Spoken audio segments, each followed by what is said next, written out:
Competition एक ऐसा ग्रह है जो सबकी कुंडली में शनि दोष बनकर बैठा है। शनि दोष तो फिर भी ठीक है, उसको पूजा पाठ दान दक्षिणा से दूर किया जा सकता है, लेकिन कंपटीशन इसका क्या।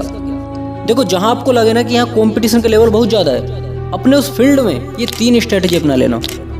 इन 3 स्ट्रेटेजी के साथ में एक स्टोरी भी है जो आपके मोटिवेशन का लेवल तो हाई रखेगी ही, साथ में ये स्टोरी आपको बताएगी कि आप दूसरों से कुछ अलग, कुछ यूनिक कैसे कर सकते हो, आप कंपटीशन के डर को कैसे खत्म कर सकते हो। कंपटीशन कहाँ नहीं है, हर फील्ड में हर लेवल पर कंपटीशन है। सोचो वहाँ कितना कंपटीशन होता होगा जहाँ सिर्फ एक सीट होती है, केवल एक पद होता है, एक समय में सिर्फ एक व्यक्ति ही उस पोजीशन पर बना रह सकता है। सोचो अपने देश के राष्ट्रपति के बारे में, अपने देश के प्रधानमंत्री के बारे में, क्या उनको चुनौती नहीं मिली होगी? क्या उनके सामने कंपटीशन नहीं आया होगा? जरूर आया होगा, और तुमसे भी ज्यादा आया होगा, लेकिन उन्होंने कुछ अलग किया, बाकियों से कुछ हटकर किया। भेड़ चाल नहीं चली, बल्कि अपने फील्ड में अपने काम करने के नजरिए को बदला, तभी तो आज वो अपनी उस पोजीशन पर हैं। और जब आप भीड़ चाल से कुछ हटकर कुछ नया करते हो ना, कुछ अलग करते हो, तब कंपटीशन नाम का एटर कब शुरू होता है और कब खत्म हो जाता है पता भी नहीं चलता। बात करते हैं वो 3 स्ट्रेटेजी क्या हैं जो हर फील्ड के कंपटीशन से लड़ने में हमारी हेल्प करेंगी। स्ट्रेटेजी नंबर 1, पहली सोच से ज्यादा दूसरी पर काम करो। देखो, एक बार एक राजा था जिसके मन में एक विचार आया कि क्यों ना प्रजा के हित के लिए एक तालाब खुदवाया जाए। अब तालाब तो खुदवाया गया, लेकिन राजा एक बात से बहुत चिंतित थे कि तालाब में पानी कहाँ से लाया जाए, क्योंकि दूर दूर तक ना तो कोई नदी थी और ना ही कोई नहर। राजा को चिंतित होते 3 से 4 महीने बीत गए कि तालाब तक पानी पहुंचे तो पहुंचे कैसे। सोचते सोचते राजा के मन में एक विचार आया कि क्यों ना इस तालाब को दूध का तालाब बना दिया जाए। यदि सारी प्रजा एक एक लोटा दूध भी इस तालाब में डालेगी तो तालाब दूध से भर जाएगा। अब राजा ने पूरे राज्य की प्रजा से एक एक लोटा दूध उस तालाब में डालने का आग्रह किया। सबको एक एक लोटा दूध उस तालाब में डालना था। अब अगली सुबह हुई तो राजा बड़ी उत्सुकता से उस तालाब के पास गए कि तालाब दूध से भर गया होगा। अब जैसे ही वो तालाब के पास पहुंचे तो तालाब को देखकर बड़े हैरान हुए। ये क्या, पूरा तालाब दूध के बजाय पानी से लबालब भरा था, क्योंकि सबको एक ही विचार आया था, बाकी लोग भी तो हैं। अगर मैं अपने हिस्से का एक लोटा दूध ना डालकर एक लोटा पानी डाल दूं तो क्या ही फर्क पड़ने वाला है? किसे पता पड़ने वाला है कि मैंने दूध नहीं पानी डाला था। सेम सिचुएशन हम सबके साथ है। कंपटीशन है कुछ नहीं, हमने ही इसको इतना बड़ा डर बना रखा है ये सोचकर कि बाकी लोग भी तो हैं जो हमसे भी अच्छा कर सकते हैं। लेकिन बाकी लोग भी इसी भूल में हैं कि बाकी लोग भी तो हैं, और इसीलिए हर फील्ड में कंपटीशन है।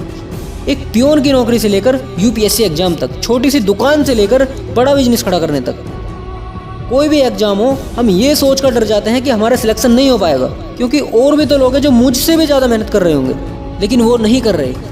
वो भी यही सोच रहे हैं कि बाकी लोग भी तो हैं। हमें अपनी मेहनत पर तो ध्यान है नहीं, दूसरों की पर है कि वो हमसे भी ज़्यादा मेहनत कर रहा है। और जो लोग बाकियों की परवाह किए बिना अपने गोल पर फोकस रखते हैं ना, वो क्लियर कर देते हैं। और फिर हम सोचते हैं इसने कैसे कर दिया, ये तो मुझसे भी वीक था पढ़ने में। वीक था, लेकिन उसने तुम्हारी तरह दूसरों की परवाह नहीं की, दूसरों के बारे में नहीं सोचा, इसलिए वो क्लियर कर गया। बिजनेसमैन हर कोई बनना चाहता है, लेकिन छोटे से शुरुआत कोई नहीं करना चाहता, ये सोचकर कि मार्केट में पहले से ही इस फील्ड में बहुत कंपटीशन है। ऐसे में मेरे पास कौन आएगा? कोई नहीं आएगा। अगर तुम सोचते रहोगे ना तो कोई नहीं आएगा। तुम औरों के बारे में सोचते रहना, और तुम्हारे बारे में सोचे बिना उस काम को शुरू कर एक अच्छे लेवल पर अपनी पोजीशन सेट कर लेंगे।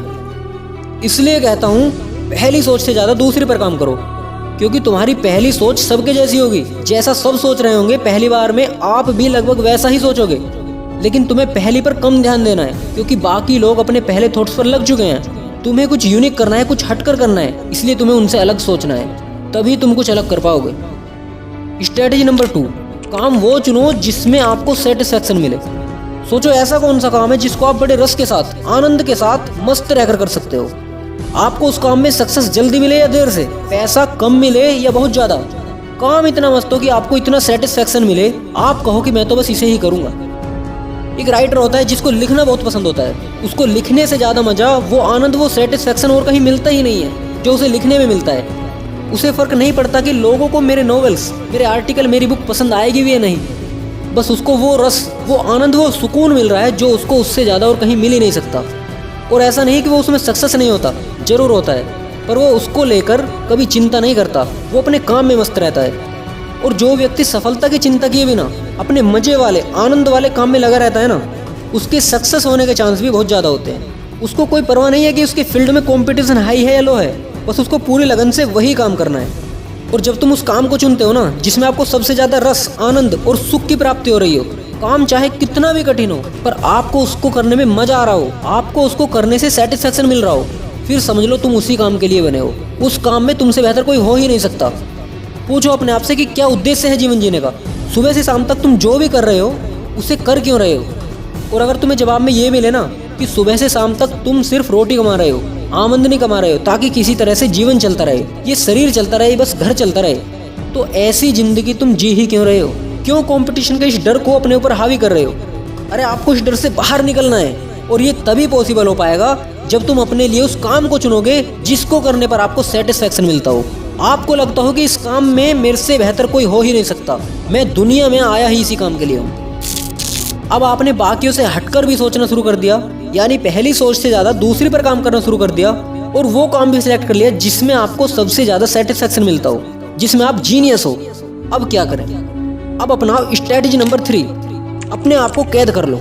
देखो जब तक तुम लोगों को दिखते रहोगे ना तब तक आप उनको सुनते रहोगे, और जब तक तुम उनको सुनते रहोगे तब तक आप में ना तो सेल्फ कॉन्फिडेंस आएगा और ना ही आप नेगेटिविटी से बाहर आ पाओगे, क्योंकि लोग नहीं चाहते कि आप वो सब करें जो वो ना कर सके।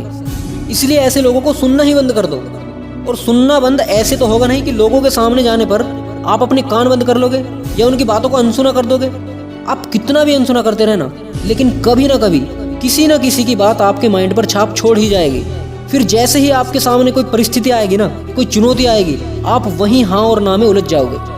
अगर मुझसे नहीं हुआ तो, मैं इसमें फेल हो गया तो, मैं इसे नहीं कर सका तो, चाहे आप कितना भी पसंदीदा काम कर रहे हो, अगर नेगेटिव थॉट्स ने आपके मन में जगह बना ली ना, आपकी कंसिस्टेंसी वहीं भंग हो जाएगी। फिर आपको भी लगने लगेगा कि यार कंपटीशन तो वाकई में बहुत ज़्यादा है। आप अपने ऊपर ध्यान नहीं देते कि आपने हार मान ली, बस कंपटीशन ज़्यादा है। इसलिए कहता हूँ अपने आप को कैद कर लो। सिर्फ ज़रूरत पड़ने पर ही लोगों को सुनो, उनके पास जाओ, उनको दिखो। जब आप ज़रूरत पड़ने पर ही घर से बाहर निकलोगे ना, तो एक तो आप लोगों की जहरीली सोच से बचे रहोगे और दूसरा आपका टाइम बचेगा जिसको आप अपने काम को दे पाओगे। सक्सेस होकर इस दुनिया को दिखाओगे कि कंपटीशन कुछ नहीं है, लोगों में उलझे रहना ही कंपटीशन है, हार मान लेना ही कंपटीशन है। जिस दिन आप दृढ़ निश्चय ले लोगे ना, उस दिन आप सक्सेस हो जाओगे। और जब तक आप स्ट्रैटेजी नंबर 3 नहीं अपनाओगे ना, तब तक स्ट्रैटेजी नंबर 1 और स्ट्रैटेजी नंबर 2 किसी काम की नहीं है। इसलिए दुनिया को मत सुनो, कुछ ऐसा करो कि दुनिया आपको सुने।